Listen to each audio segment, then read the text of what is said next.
Maravilha. A paz do Senhor, meus irmãos, graças a Deus.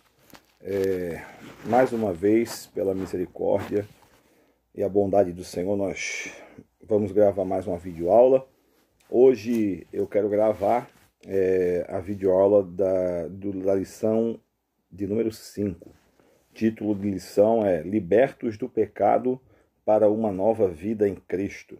Estamos aí no trimestre, no segundo trimestre desse ano, o ano 2020, o ano decorrente, e estamos tratando aí sobre a igreja eleita, né? Essa é a lição, a igreja eleita, e a lição da CPAD.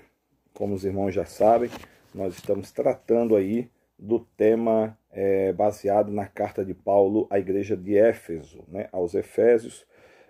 Em cada capítulo aí a lição está trazendo algumas verdades para a nossa vida, né? Para a nossa edificação, para a nossa melhora, para a nossa lapidação. Hoje nós vamos tratar então da lição de número 5, né? Estamos aí caminhando aí para a lição de número 5, então eu quero deixar primeiramente uma palavra de oração. Antes de nós tratar do assunto, eu quero dirigir a Deus uma oração com você nesse momento, né? Senhor Deus e Pai, em nome de Jesus Cristo, teu Filho, eu quero aqui te agradecer mais uma vez por poder estar gravando esta videoaula, trazendo um assunto, Senhor, tão importante para a igreja, para o povo eleito, para o povo escolhido. Eu quero nesta noite, uma vez mais, te louvar pelo privilégio de ser teu servo, de ser um vaso e um instrumento em tuas mãos. Eu quero pedir que o Senhor venha usar a minha vida, instrumentalizando-me, Senhor, nesta noite, para que através dessa videoaula, aqueles que a assistirem possam ser abençoados e edificados. Vai de encontro a cada coração e que a palavra, Senhor, aqui ensinada, de uma forma sucinta, possa ser assim ampliada pelo teu Espírito e potencializada em cada coração, para a salvação, para a edificação e para a bênção espiritual de cada um. Abençoa, Senhor, a vida de cada um dos teus filhos, nos abençoa, em nome de Jesus. Amém. Amém, queridos? Eu louvo a Deus pela vida de cada um dos irmãos que tem acompanhado aí. Eu louvo a Deus pela colaboração dos irmãos, né, em participar desta videoaula. Eu sei que não é fácil, né, sentar aí e assistir uma videoaula. Não é tão empolgante como uma pregação expositiva, exegética, uma pregação onde o pregador gesticula e mexe com a igreja, né? Ensinamento geralmente é para quem gosta mesmo, né? Então, eu quero agradecer de coração a todos que têm compartilhado, assistindo nossas videoaulas, né? Temos aí o nosso canal tem vários vídeos de pregações, então procure dar uma olhada, assistir os vídeos. Encontre um vídeo que possa falar contigo. Eu tenho certeza que em cada vídeo tem uma palavra de Deus e eu tenho certeza que vai servir de edificação. E se você se sentir também, passe para outra pessoa, compartilhe com outra pessoa, eu creio que vai ser bênção. Então vamos lá, lição de número 5, mais uma vez repetindo, título da lição número 5, Libertos do Pecado para uma Nova Vida em Cristo. O texto áureo da lição está em Efésios capítulo 2, o versículo 4 até o 5. Mas Deus, que é riquíssimo em misericórdia, pelo seu muito amor com que nos amou, estando nós ainda mortos em nossas ofensas, nos vivificou juntamente com Cristo.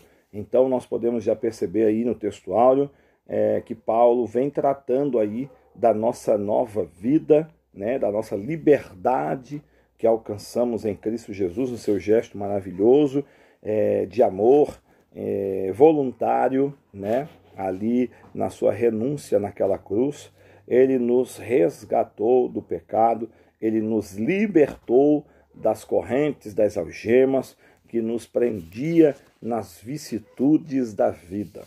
Então o texto áureo demonstra que Deus ele é riquíssimo em misericórdia. E pelo seu muito amor com que nos amou, nós ainda estando mortos nos nossos pecados, nas nossas ofensas, ele nos trouxe vida, ele nos vivificou. A verdade prática diz que por meio da maravilhosa graça divina, fomos libertos do pecado, perdoados e salvos da condenação, e ainda recebemos o direito à vida eterna. Então, nós temos aí por meio da graça maravilhosa, né, nós temos aí a libertação do pecado. Temos a libertação do pecado e também recebendo aí a salvação. Fomos salvos por Cristo Jesus, né? Então, isto é obra da graça, não é meritória, não é por méritos nossos.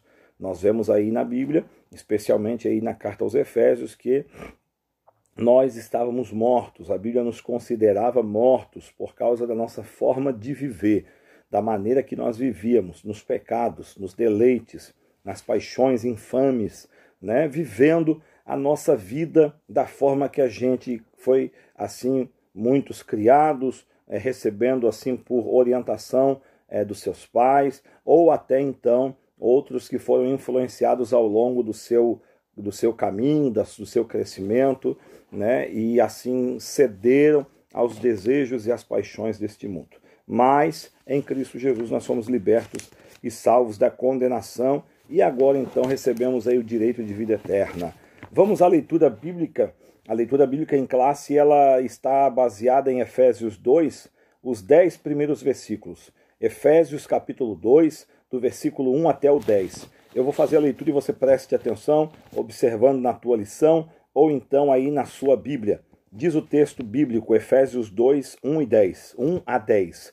E vos vivificou, estando vós mortos em ofensas e pecados, em que noutro tempo andaste segundo o curso deste mundo, segundo o príncipe das potestades do ar, do espírito que agora opera nos filhos da desobediência, entre os quais todos nós também antes andávamos nos desejos da nossa carne, fazendo a vontade da carne e dos pensamentos, e éramos por natureza filhos da ira, como os outros também. Mas Deus, que é riquíssimo em misericórdia, pelo seu muito amor com que nos amou, estando nós ainda mortos em nossas ofensas, nos vivificou juntamente com Cristo.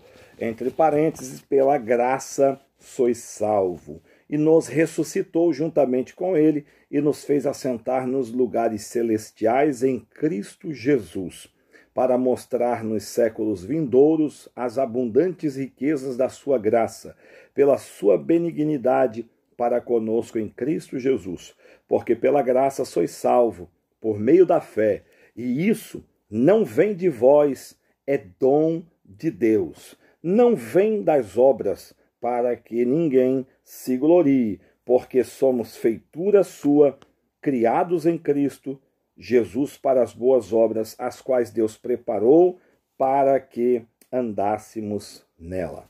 Então, esta presente sessão aí, este capítulo, esta parte do capítulo 2 aí da carta aos Efésios, nos revela aí aspectos doutrinários acerca da soteria, né? Ou da salvação, da soteriologia, o estudo da salvação.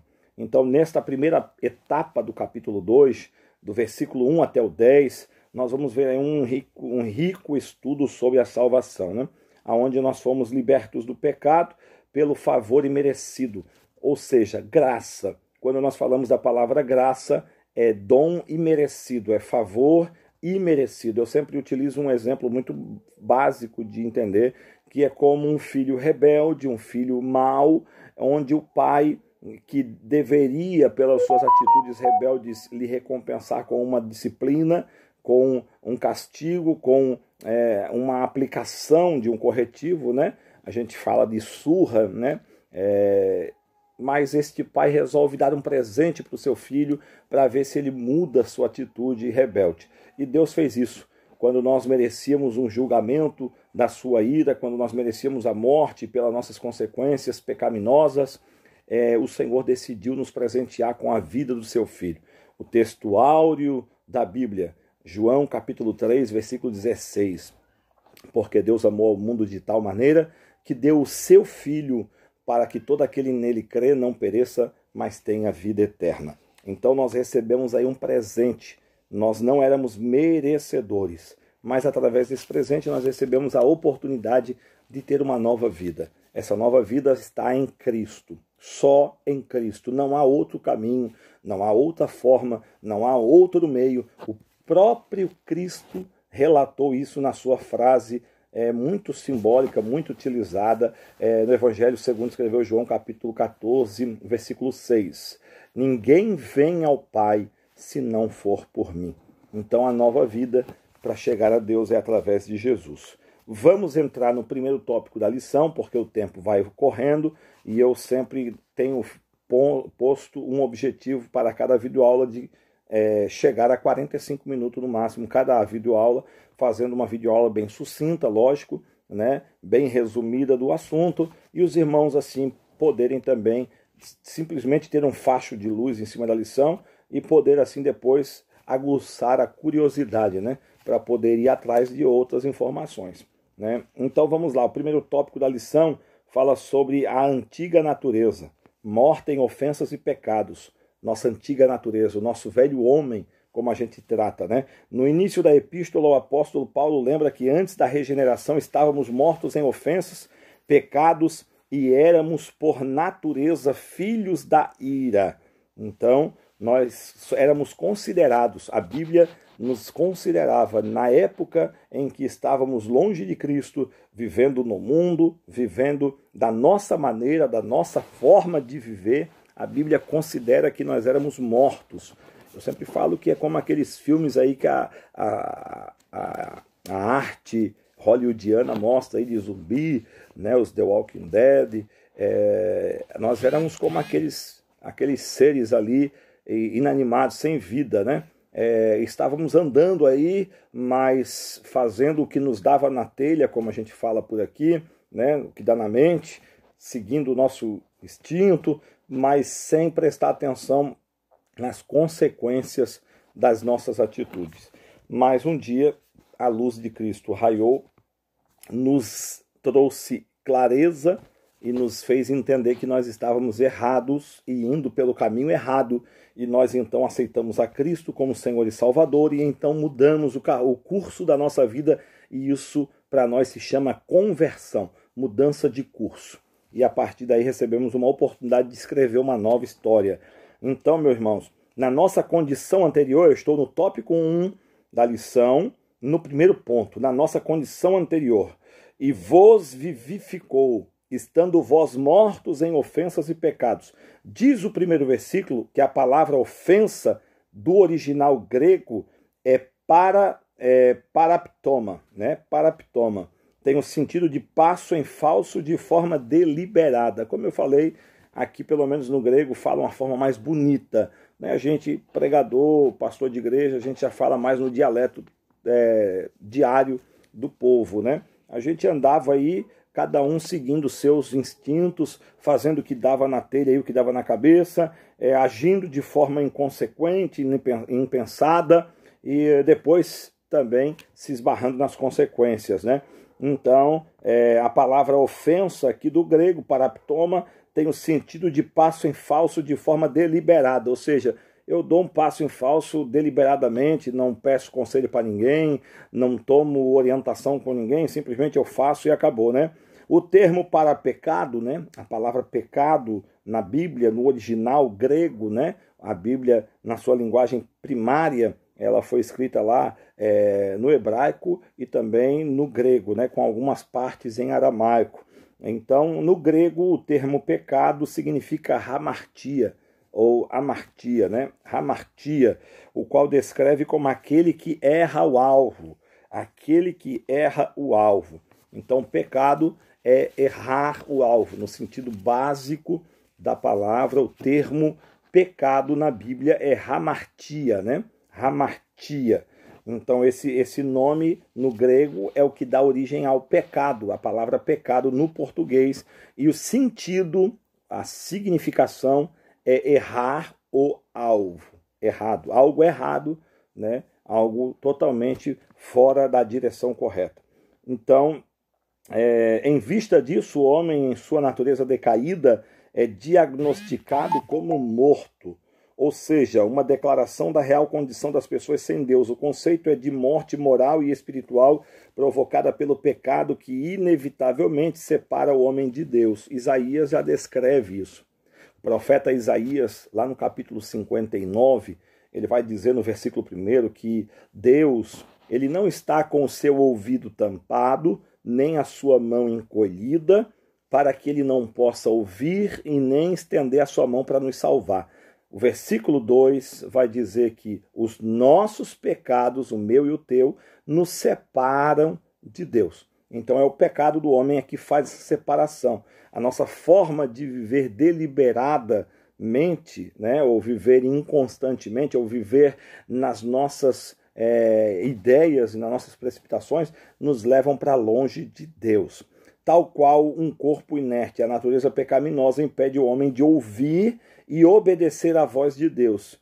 Quem assim vive está morto enquanto vive. É o famoso morto-vivo, né? Nós éramos assim, mas graças a Deus que o Senhor é rico em misericórdia, como diz o texto já áureo que a gente leu, né? Deus riquíssimo em misericórdia e com seu muito amor nos vivificou, nos salvou, nos trouxe de volta à vida. O que seria isso, né? Trazer de volta à vida? Nós éramos como um zumbi vivendo sem a razão, né? Sem a parte da razão. Estávamos agindo pelo impulso, pelas influências, pela uma sequência, um ciclo de pecado já que há sobre a terra, não é de agora, já é de muitos anos atrás, desde o primeiro casal, que o pecado entrou no meio da humanidade e vem assim influenciando o homem, né? O homem já tem essa fragilidade inserida em si. Paulo escreve na Bíblia, na carta aos Romanos, que todos pecaram, capítulo de número 3, versículo de número 23, né? Capítulo 3 da carta aos Romanos, eu estou com a minha Bíblia aberta aqui, já para isso. Capítulo 3, porque todos pecaram e destituídos estão da glória de Deus, sendo, versículo 24, justificados gratuitamente pela sua graça, pela redenção que há em Cristo Jesus.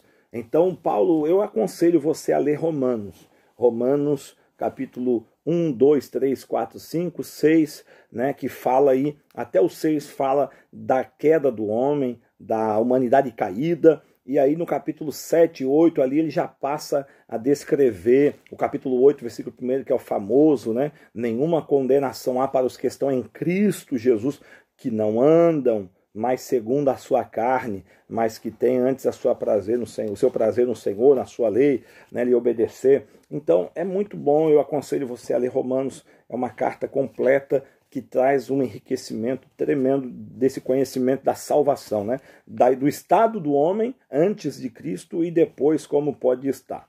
Vamos lá, seguindo à frente, tópico 1.2, nossas ofensas e pecados. A má conduta em que noutro tempo andastes é descrita por Paulo por meio da metáfora do ato de andar. Refere-se às atitudes erradas adotadas na vida passada do salvo antes da regeneração.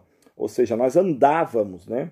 Nós andávamos aí, perdão, irmãos, eu estou com o meu olho aqui irritado um pouco, com uma coceira, então, volta e meia eu estou mexendo aqui, está me irritando, mas vamos lá.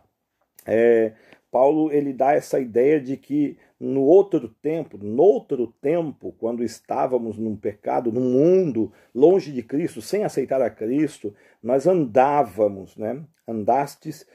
Noutro tempo andastes aí na má conduta, uma atitude revelada de pecador, né? Do pecador sem Cristo. Refere-se às atitudes da vida passada, antes da nossa regeneração, ou seja, antes da nossa vivificação, antes de Cristo nos trazer vida, né, e nos tirar daquela morte espiritual e moral que nós tínhamos.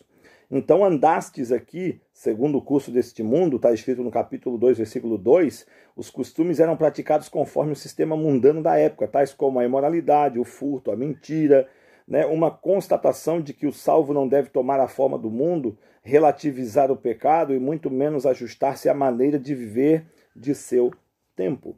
Então, andar segundo o curso deste mundo aqui para Paulo era quando nós andávamos na imoralidade, quando nós roubava, mentia, fumava, se drogava, prostituía, né, fornicava, no caso de um casal, adulterava, né, vivia de uma forma mentir, caluniar, difamar, tudo isso é pecado, tudo isso é errado, porque quando se fala de pecado, logo as pessoas imaginam que pecado é só matar, roubar, né, essas coisas assim graves, eles consideram grave, mas ninguém pensa que mentir também é pecado, caluniar também é pecado, difamar também é pecado, essas coisas também são pecado.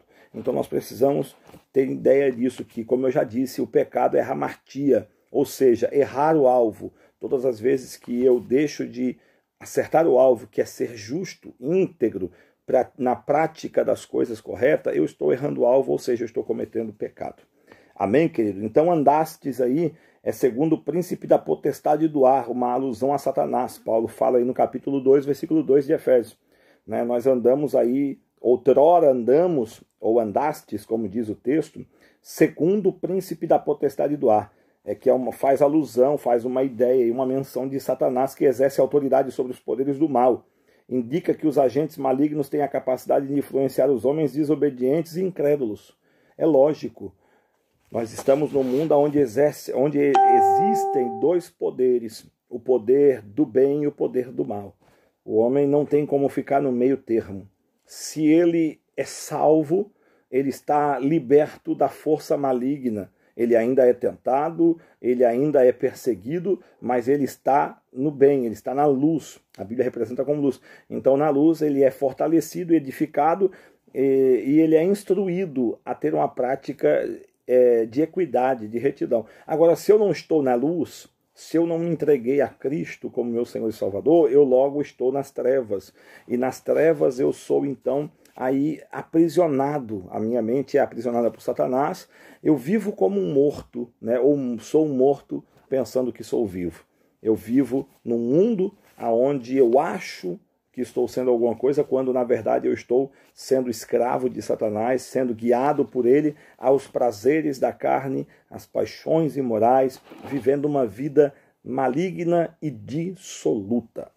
Mas graças a Deus que em Cristo nós fomos libertos e podemos ser libertos ainda, que caso aqueles que possam assistir esse vídeo e ainda continuam nessas práticas. Então vamos lá. Perdão, vamos lá. Mais adiante na carta, Paulo alerta que a nossa luta é contra tais seres do mal, né? Contudo, não é necessário temer, pois Deus exaltou Cristo acima de todos eles. Então, nós temos uma batalha, nossa batalha é contra espíritos malignos, que nós tratamos como demônios. Esses demônios, eles são instruídos pelo seu líder maior, que é Satanás, né? O diabo, o acusador, né? O adversário. E eles são instruídos a, de todas as formas, corromper o gênero humano. Corromper o gênero humano a tal ponto de os afastar de Deus por completo, para que eles então assim sejam sentenciados à perdição eterna. Então, nós precisamos aí ter ideia de que a nossa batalha não é contra a carne, não é contra o sangue, mas é contra esses principados e potestades que a Bíblia fala. Paulo trata aqui aos Efésios, né, no capítulo 6, no versículo 10 em diante, ele vai começar a dizer ali: no demais, irmãos meus, revestivos de todas as armaduras que vêm de Deus, para que possais resistir ao dia mau, fazendo assim, estai firme, né? Então, ele vai falar ali sobre o capacete da fé, o escudo, a couraça da justiça, o cinturão da verdade, as sandálias do Espírito, o escudo da fé e a espada do Espírito. Cada um desses elementos são importantes para a nossa defesa, cada um deles tem um simbolismo, né, representando algo para a nossa vida. Então é bom você também passar aí, dar uma olhada, dar mais uma estudada, e isso é muito interessante. Andamos, ou melhor, ponto 2 aqui do 3, né, o ponto 2 é 2.3 aqui. Andávamos fazendo a vontade da carne e dos pensamentos. Capítulo 2, versículo 3 de Efésios. Refere-se à inclinação para fazer o mal, algo inerente à natureza humana. Estão incluídos aqui os pensamentos pervertidos, a prática de todos os desejos desordenados da carne. Como resultado, éramos, então, filhos da ira. Isto é, condenados e desprovidos do favor divino, caídos da graça, fora da graça, né? Paulo sublinha que essa era a nossa condição. Entretanto, aprove a Deus nos eleger e nos predestinar para filhos de adoção, como nós já vimos em umas aulas atrás. Perdão, queridos. Então, em Cristo Jesus, nós somos libertos, somos salvos, vivificados e temos aí a eleição em Cristo Jesus para filhos de adoção. fomos adotados em Cristo Jesus e agora temos direito à vida eterna. Não só recebemos a vida aqui, já para gozar dos bens terrestres, mas ainda temos uma promessa de vida eterna. Isso é algo maravilhoso.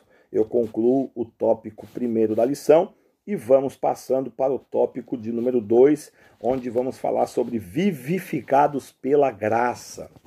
Glória a Deus. Por ato de bondade e misericórdia, estando nós ainda mortos em pecados, Deus imensamente nos amou e por isso nos vivificou por meio da sua graça. Nós somos vivificados por graça, a obra da graça, né? E a obra da graça não foi de graça, lembrando que Pedro fala lá na sua carta, Epístola de Pedro, capítulo 1, acho que é o versículo 14 ou 15, ele vai dizer, sabendo que não foi com coisas corruptíveis como prata ou ouro que fostes resgatado da vossa vã maneira de viver, mas pelo precioso sangue de Cristo Jesus. Foi pago um preço. A obra é da graça, mas não foi de graça. Foi pelo sangue do Cordeiro de Deus, ou seja, o Filho unigênito de Deus, Jesus, chamado o Cristo, que quer dizer o ungido, o Messias, o enviado. Então, meu irmão, minha irmã, não foi de graça, foi pela graça. A graça significa favor imerecido, né? Nós somos alcançados pelo muito amor do nosso Deus. Como diz o João, capítulo 3,16, mais uma vez, pelo amor que é revelado a nós de tal maneira. Deus nos amou de tal maneira.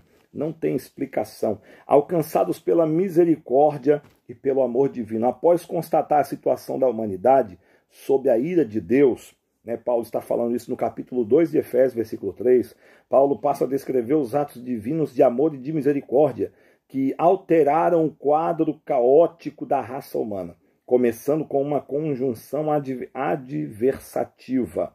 O apóstolo declara exultante, mas Deus, que é riquíssimo em misericórdia pelo seu muito amor com que nos amou, o ato de misericórdia implica compaixão e simpatia para com os indignos.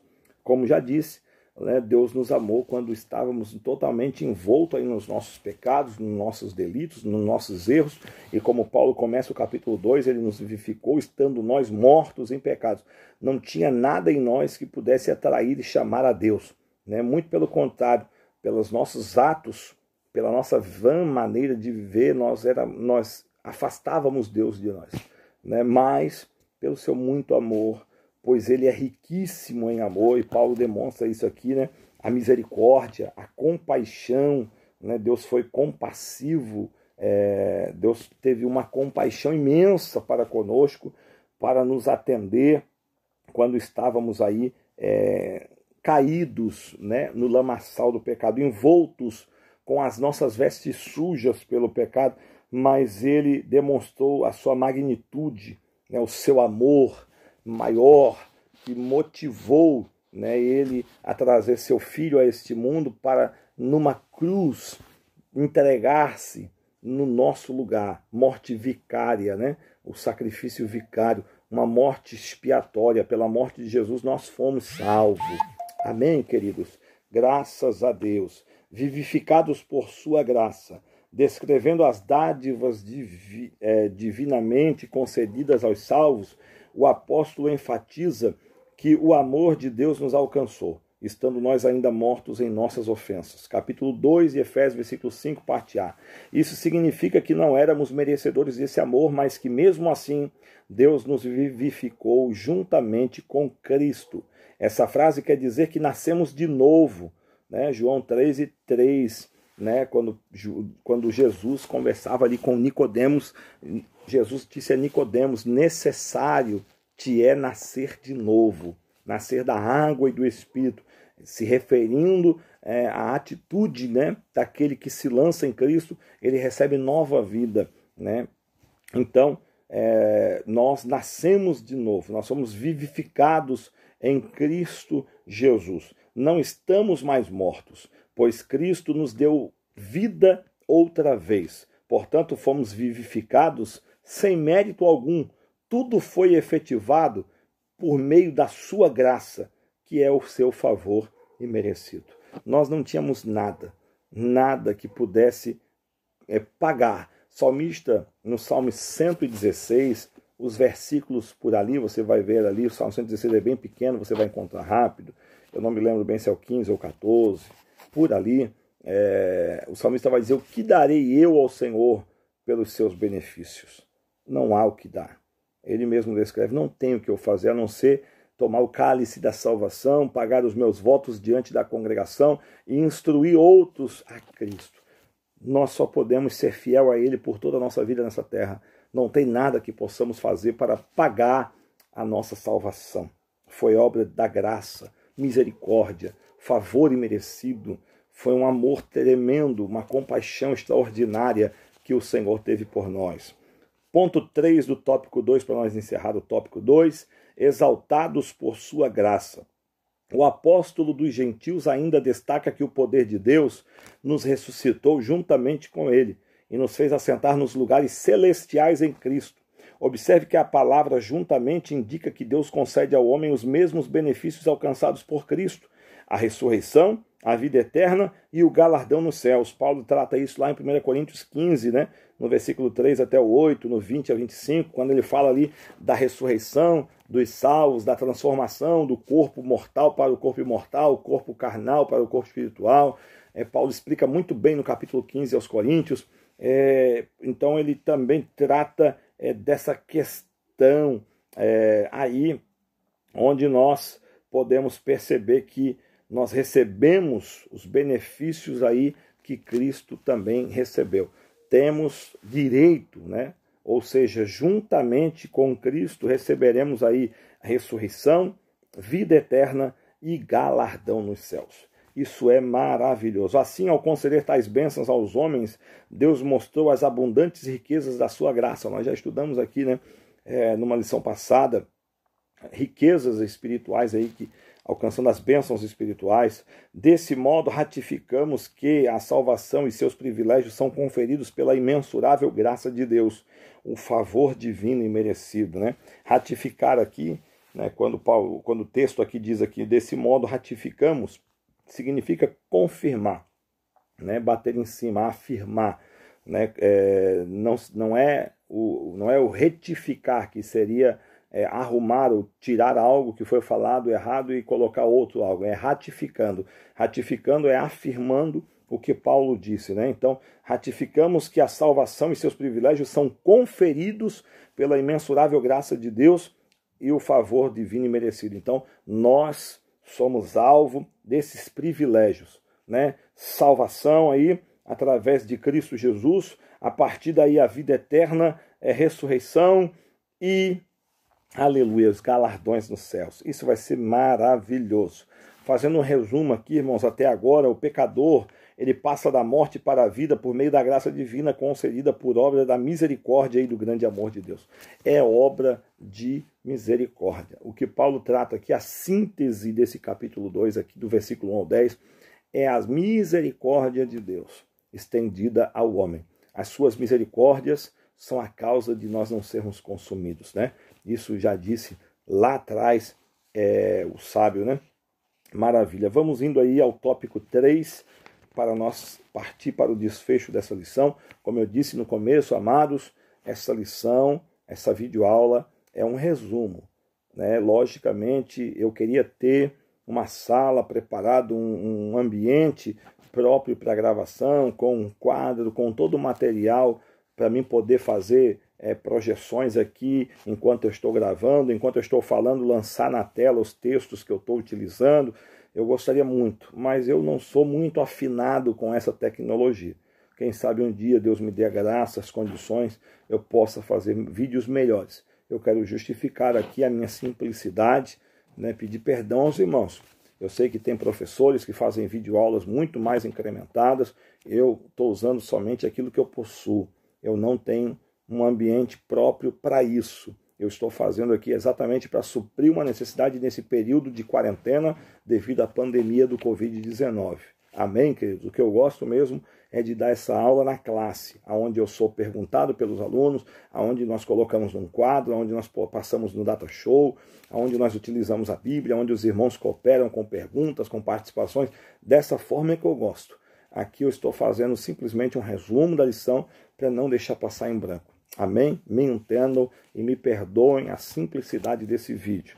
Mas vamos continuar, capítulo 3, aí, o tópico 3 da lição. A salvação não vem das obras. Tem pessoas que acham que vão conseguir a salvação por obras, né? Os espíritas pensam dessa forma, né? Que por caridade eles vão conseguir a perfeição, né? A salvação da sua alma, que não vem por obras, não vem por gestos de caridade. A salvação é unicamente por meio de Cristo Jesus. Ele é o único Salvador. Ele é o único que pode gerar salvação no homem. Em Efésios 2, capítulo 2 de Efésios, versículo 8 ao 10, Paulo revela que a salvação não depende de obras humanas. Não depende, independente do que você faça ou eu faça, nós não conseguiremos atingir salvação se não for por Cristo. Porque pela graça sois salvos. Capítulo 2, versículo 8 de Efésios. Por meio da fé. É por fé. Eu preciso ter fé, eu preciso crer que Cristo é o meu Senhor, que veio a esse mundo para morrer no meu lugar e me dar vida através da sua ressurreição, da sua vida. Graça como meio de salvação. Ponto 1 do tópico 3. A salvação inclui a libertação da morte, da escravidão, do pecado e da ira vindoura. Ao mesmo tempo, permite ao salvo desfrutar de todas as bênçãos espirituais descritas em Efésios 2, versículo 11, 7. Portanto, a salvação é o livramento do poder da maldição do pecado e da morte e a restituição do homem à comunhão com Deus, uma bênção concedida a todos que recebem Cristo como Salvador. Então, todo aquele que aceita Cristo, é preciso aceitar. O texto áureo, que eu já referi-me a ele aqui, eu vou referir mais uma vez, João 3, versículo 16, Evangelho do nosso Senhor Jesus Cristo, escrito pelo apóstolo João, capítulo 3, versículo 16. Porque Deus amou o mundo de tal maneira que deu o seu Filho unigênito para que todo aquele que nele crer. É preciso crer, é preciso ter fé, é preciso acreditar nesse projeto salvífico. Então, meu irmão, a salvação ela inclui a libertação da morte, da escravidão do pecado e ainda a libertação da ira vindoura. Ao mesmo tempo, permite ao salvo desfrutar de todas as bênçãos espirituais descritas em Efésios 2. Portanto, a salvação é o livramento do poder da maldição do pecado e da morte, a restituição do homem à comunhão com Deus, uma bênção concedida a todos que recebem Cristo como seu Salvador. A palavra graça é a tradução do grego charis, né? Charis, que significa favor e merecido.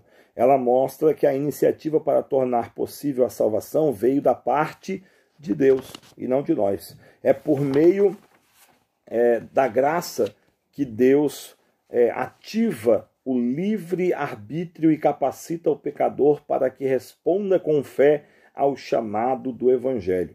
Todavia, assim, o ser humano é livre para escolher entre dois caminhos. Só existe dois caminhos. O próprio Cristo falou disso aí no Evangelho de Mateus, no capítulo de número 7, né? Salvação e perdição. Sua liberdade não foi eliminada e a graça pode ser resistida. A fé deve ser considerada como a aceitação da obra realizada por Cristo em nosso favor. Ela é a resposta à graça de Deus através da qual recebemos a salvação. Então é muito claro, Deus nos dotou da liberdade de escolha, ou o famoso livre-arbítrio. Só que, na verdade, esse livre-arbítrio ele pode ser um pouco meio que enganoso, aí, meio mentiroso, né? Meio fake news, porque se você não é filho de Deus, se você não é um salvo, se você não aceitou a Cristo como Senhor e Salvador, você não é livre. A gente pensa que somos livres. Lembra que eu falei no começo que a Bíblia diz que nós estamos mortos. Quem vive longe de Deus está vivendo nos pecados, nos delitos, na concupiscência da carne, o apetite, né? A fome da carne. Então esse logo, biblicamente falando, para Deus, ele é considerado um morto vivo, que vive afastado de Deus. Não é livre, essa pessoa não é livre, ela é serva de Satanás, ela é escravizada, o diabo faz dela o que bem entende. Então não tem liberdade. Essa liberdade ela é ativada quando eu entendo que Cristo morreu no meu lugar. E a partir daí ele me dá liberdade, é o que o Paulo trata também nessa carta aos Efésios, fala também aos Gálatas, né, da liberdade que recebemos em Cristo. Ele nos liberta do poder das trevas e agora ele propõe para nós um projeto de salvação. A predestinação é isso, ele predestinou-nos a ser salvo, ele nos predestinou à vida eterna, ao céu. Ou seja, ele propõe para nós, olha, tem uma jornada aqui, tem um trecho para caminhar e eu proponho para vocês vida eterna. Eu dou agora para vocês o direito de vida eterna. Agora eu tenho liberdade. Eu posso escolher pelo gesto, né, riquíssimo em amor que Deus demonstrou por mim ao entregar o seu filho na cruz. Eu posso escolher seguir os seus passos, ser fiel a ele, levar uma vida reta, íntegra e assim então recebendo a herança eterna. Ou então eu posso escolher voltar a viver uma vida de práticas imorais e assim, por conseguinte, voltar a ser então um escravo de Satanás, então um filho da ira, como aqui trata também. Amém, queridos? Eu espero que esteja bem claro, né? Então, ponto 2 do tópico 3, obras como evidência de salvação. Aqui Paulo usa duas negações para endossar a origem da salvação. A primeira expressão, isso não vem de vós, né? O versículo 8 do capítulo 2, trata da salvação pela graça, que provém de Deus. A segunda ratifica que a salvação não vem das obras, o que indica não se tratar de recompensa de algum ato humano. Essas afirmações excluem a possibilidade de alguém ser salvo pelo esforço pessoal, eu já falei aqui, né? Não tem como eu fazer alguma coisa para pagar a salvação já foi paga e foi paga pelo Cristo ao derramar o seu sangue no Calvário, ao dar ali o seu brado, está consumado, tetelestai, está concluído, a dívida está paga, não tem mais quem possa cobrar a dívida dos meus, porque foi paga, né? Como a salvação é uma realidade, uma realização divina, agora somos feitura sua, criados em Cristo para as boas obras. Uma transformação ocorreu, agora em Cristo somos uma nova criatura e as coisas velhas já passaram. Paulo, 2 aos Coríntios, capítulo 5, versículo 17, diz, e assim, se alguém está em Cristo, eis que tudo se fez novo. Por isso, se antes o apóstolo usou a metáfora do andar numa perspectiva negativa, outrora andávamos fazendo obras más. Agora, por meio de uma perspectiva positiva, somos instados a andar fazendo boas obras, não como meio para ser salvo, mas como a evidência da salvação. Deu para entender? Outrora nós éramos filhos das trevas, estávamos andando no pecado. Independente do que fazíamos, estávamos debaixo de uma condenação à morte eterna. Cristo se manifesta ao mundo trazendo sobre sua vida, né, sobre a sua renúncia lá no Gólgota, onde ele foi crucificado, ele traz a proposta de vida eterna. Pela sua vida, ele nos propõe vida. Ele dá a sua vida para que nós tivéssemos vidas. Depois ele ressuscita, garantindo isso, atestando isso, que ninguém mais pode tirar de nós o que ele nos garantiu. A não ser se nós quiser regressar, voltar atrás. Então agora, salvos por Cristo, alcançados pelo seu amor, a sua graça, favor imerecido, recapitulando, alcançados pelo seu favor imerecido, pela sua graça, pelo seu muito amor, nós agora fomos libertos da potestade, né, dos ares, os demônios, as legiões, os principados.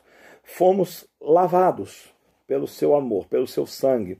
Fomos purificados e recebemos agora uma página em branco com uma caneta para escrever nossa história.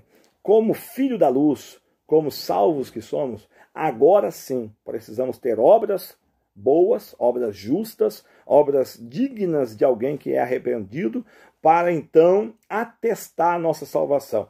Não que as nossas obras nos salvarão. As obras não geram salvação. As obras são um atestado de que eu sou salvo. Amém, queridos? Encerramos assim o tópico 3 e encerramos a lição aqui. Eu faço a conclusão dizendo que antes da regeneração éramos filhos da ira e condenados à perdição eterna. Por ato do amor divino, por meio da sua maravilhosa graça, nós nos tornamos filhos por adoção. De filhos da ira, tornamos filhos por adoção. Adoção em Cristo Jesus. Essa gloriosa salvação nos foi concedida independente das nossas obras. A partir da salvação, passamos a praticar boas obras que glorificam a Deus, nosso Pai. Então, salvo em Cristo Jesus, eu sou liberto das obras malignas e passo a produzir obras benignas, obras de luz, obras dignas de um arrependido. Como o próprio João Batista, né, lá no capítulo 3 de João, os versículos lá a seguir, eu não lembro dos versículos em si, mas o texto está ali, ele vai dizer, produzam obras dignas de arrependimento, né? Que cada um tenha obras dignas de arrependimento, ou seja, se eu realmente tive um encontro com Cristo, me arrependo da minha velha vida, das minhas práticas de outrora, agora eu vou viver uma vida onde com meus gestos, com minhas atitudes, com os meus comportamentos, com a minha obra, ou seja, o que eu fizer daqui para frente, vai glorificar a Deus, né, pela minha atitude de equidade, de retidão, de integridade. Amém, queridos? Eu encerro essa lição, a lição de número 5, e num próximo vídeo nós vamos estar aí publicando, fazendo a lição de número 6. Quero orar por você, mais uma vez justificando a simplicidade do vídeo, me perdoem, mas é a forma que eu posso fazer para ajudar os irmãos nesse estudo, de uma forma simples, sucinta, mas bem objetivo. Logicamente, aqueles que possuem essa lição da CPAD, né, a lição do segundo trimestre aí, esta é a lição, a igreja eleita, né? Aqui no caso da câmera fica ao contrário, mas é a igreja eleita. Uma lição muito boa, se você puder adquirir seria muito bom, para você poder ter ela em casa, poder usar ela como um instrumento de estudo, esclarecimento, né? Essas lições da CPAD são muito boas para enriquecimento aí da nossa mente, da nossa alma. Amém, queridos? Eu quero orar por você. São 46 minutos de vídeo e eu encerro aqui o nosso compromisso de hoje com essa videoaula. Espero que você saia edificado e possa ser abençoado. Meu irmão, se você quiser entrar em contato comigo, se você quiser tirar alguma dúvida, fique à vontade, né? Tenho meus contatos. Se não tiver, pode pedir aí nos comentários do vídeo, eu vou estar passando, mas eu estou à disposição. Eu espero que Deus te abençoe. Oremos. Pai, em nome de Jesus, eu quero elevar a Ti mais uma oração, encerrando esta lição, onde nós tratamos aqui, Senhor, da Sua maravilhosa graça, do Seu imenso amor, onde o Senhor, Pai, nesta maravilhosa lição, nos demonstrou, Senhor, a sua bondade para conosco, onde através do gesto, Pai, espontâneo e voluntário do seu Filho, o Senhor nos trouxe das trevas para a luz, da morte para a vida, e nos deu essa capacidade de gerar, Senhor, agora novidade, de viver em novidade, de ter obras retas e dignas de um verdadeiro salvo. Pai, abençoa cada aluno, cada aluna, cada irmão e cada irmã que assistir esse vídeo, que possa sair edificado e abençoado por essa videoaula e que o Teu Espírito possa, de uma forma muito mais ampla, trazer o entendimento e elucidar, Senhor, as suas dúvidas e questões. Abençoa Teus servos, Tua igreja, para a glória e louvor do Teu nome. Assim oro. Amém. Queridos, que Deus abençoe tua vida, fique em paz, até o próximo vídeo, em nome de Jesus.